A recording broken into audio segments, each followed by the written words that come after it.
ओम नमः शिवाय। मैं सरोज नागपाल आज आपके समक्ष कक्षा 10+2 की हिंदी की पाठ्य पुस्तक आरोह भाग में संकलित रामचरित मानस के लंका कांड के लक्ष्मण मूर्छा और राम का विलाप प्रसंग की व्याख्या करना चाहती हूँ। इसके रचयिता संत कवि तुलसीदास जी हैं।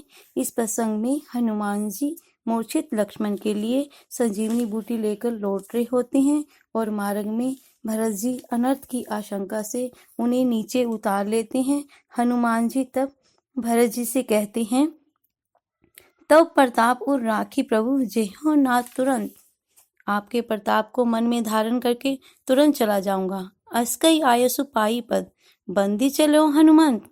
ये कहकर उनकी आज्ञा पाकर तथा भरत जी के चरणों की वंदना करके हनुमान जी तुरंत चल दिए। भरत बाहुबलशील गुण प्रभुपद प्रीति अपार। भरत के बाहुबलशील स्वभाव तथा प्रभु के चरणों में उनकी अपार भक्ति को मनमोह जाल सराहत पुनि पुनि पवन कुमार मन में बार बार सराहते हुए हनुमान जी चले जा रहे हैं। वहाँ राम लक्ष्मण निहारी, यहाँ राम मूर्छित लक्ष्मण को निहार रहे हैं।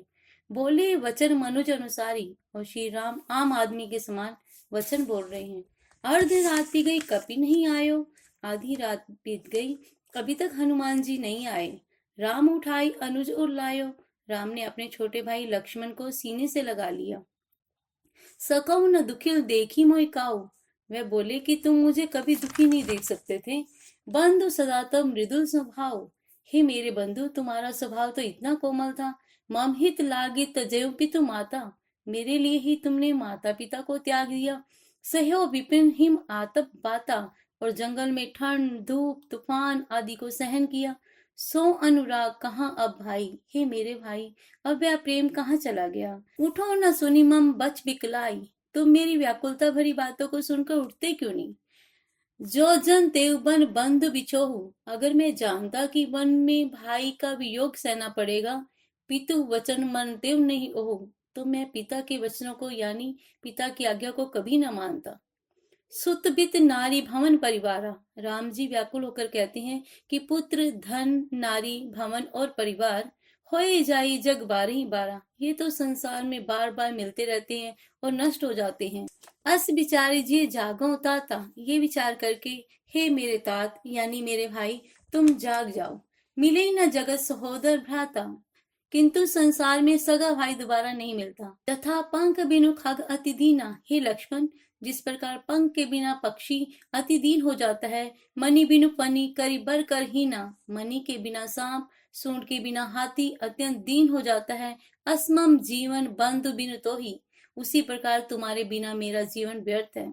जो जड़ देव जियावे मोही, अगर मुझे विधाता तुम्हारे बिना जीवित रखता है तो मेरा जीवन ऐसा ही हो जाएगा। जेहूं अवध कवन मुंह लाई, हे मेरे प्रिय भाई मैं अयोध्या में क्या मुंह लेकर जाऊंगा। नारी है तो प्रिय भाई गवाई, लोग कहेंगे कि पत्नी के लिए प्रिय भाई को खो दिया। बरु अपजस सहते जग माही, मुझे ये अपयश सहन करना पड़ेगा। नारी हानि विशेष क्षति नाही, मेरे लिए पत्नी की हानि कोई विशेष नुकसानदायक नहीं है, परंतु भाई की हानि बहुत बड़ी बात है। अब अप लोक सोकुस तोरा, अब तो पत्नी खोने का अपयश और तुम्हारा शोक सही निठुर कठोर उर मोरा। मेरा निष्ठुर व कठोर हृदय दोनों दुखों को कैसे सहन करेगा। निज जननी के एक को मारा, तुम अपनी माता के इकलौते पुत्र हो। तात तास तुम प्राण आधारा, हे तात तुम उसके लिए प्राणों के आधार हो। सोपई मोही तुम्ही गई पानी, उन्होंने तुम्हारा हाथ मेरे हाथ में सौंपा था। सब विधि सुखद परम हित जानी, सब प्रकार से सुख देने वाला तथा परम हितकारी जानकर तुम्हें मुझे सौंपा। उतरू कहाँ देहूं ते ही जाई, मैं वहां जाकर उन्हें क्या उत्तर दूंगा। उठ किन मोई सिकामऊ भाई, हे मेरे भाई तुम उठकर मुझे समझाते क्यों नहीं। बहुविधि सोचत सोच विमोचन, संसारिक प्राणियों की चिंताओं का निवारण करने वाले राम स्वयं अनेक प्रकार से सोच रहे हैं। स्रवत सलिल राजीव दल लोचन, उनके कमल रूपी नेत्रों से आंसू बहने लगे। उमा एक अखंड रघुराई, शिव जी कहते हैं हे उमा श्री रामचंद्र जी अखंड है।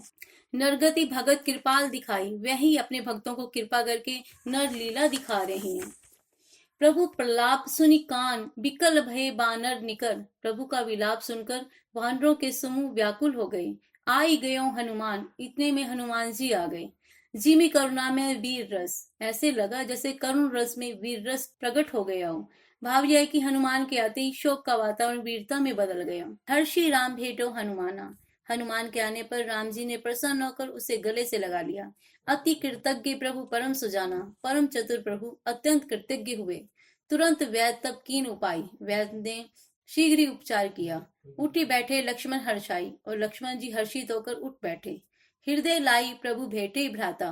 लक्ष्मण को देखकर राम ने उसे गले से लगाया। हर्षे सकल भालू कपिभ्राता, जिसे देखकर सभी भालू और वानर समूह बहुत प्रसन्न हुए। कपिपों ने वैद्य तहां पहुंचाया। इसके पश्चात हनुमान जी ने वैद्य को वहां पहुंचाया। जही विधि तभई ताही लई आवा, जहां से वे उन्हें जिस तरह से लाए थे। यह वृतांत दसानन सुन्यो। रावण ने जब ये सारा वृतांत सुना, अति विषाद पुनि पुनि सिर धुन्यो। वह बहुत दुखी हुआ और अपना सिर धुन धुन कर पछताने लगा। व्याकुल कुंभकर्ण पई आवा, व्याकुल होकर वह कुंभकर्ण के पास गया। विविध जतन करी ताही जगावा, और कई तरह के उपाय करके उसे जगाया। जागा निश्चर देखई कैसा। नींद से जागने पर राक्षस कुंभकर्ण ऐसे लग रहा था मानु कालू देह धरी वैसा, मानो मृत्यु शरीर धारण करके बैठी हो। कुंभकर्ण बूझा को भाई। कुंभकर्ण ने रावण से पूछा, कहो भाई, काहे तब मुख रहे सुखाई, तुम्हारे मुख क्यों सूख रहे हैं। कथा कही सब तेही अभिमानी।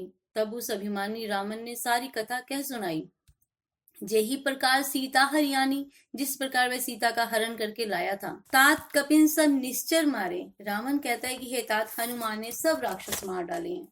महा महा योद्धा संघारे, उसने महान महान योद्धाओं का संहार कर दिया है। दुर्मुख सुररिपु अनुज आहारी, दुर्मुख देवशत्रु मनुष्य भक्षक भट्ट अतिकाय अकंपन भारी। महान योद्धा अतिकाय अकंपन अपर महोदर आदि वीरा, और महोदर आदि मेरे असंख्य वीर परे समर मही सब रणधीरा युद्ध भूमि में मारे गए हैं। सुनी दस कंधर वचन तब कुंभकर्ण बिलखान। रावण के वचनों को सुनकर कुंभकर्ण बिलखने लगा और बोला कि अरे मूर्ख, जगदम्बा हरि आनी अब सट चाहत कल्याण। जगत जननी जानकी का हरण करके तू अपना कल्याण चाहता है, यह असंभव है। प्यारे बच्चों, आपने ये वीडियो देखी। अगर आपको ये वीडियो पसंद आई हो, कृपया सब्सक्राइब करना ना भूलें। धन्यवाद।